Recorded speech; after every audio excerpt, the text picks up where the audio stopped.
TMJ disorder, if you're ever heard of that, or just TMJ it's called, some for short,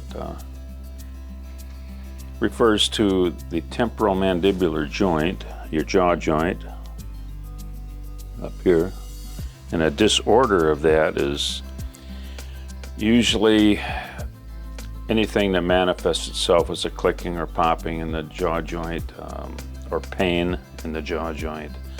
Any dysfunction or disorder in that joint. Although there are specialists that deal particularly with that, and I'm not one, they arise from an overworking of the chewing muscles, particularly one called the lateral pterygoid muscle, but we don't need to get into all that.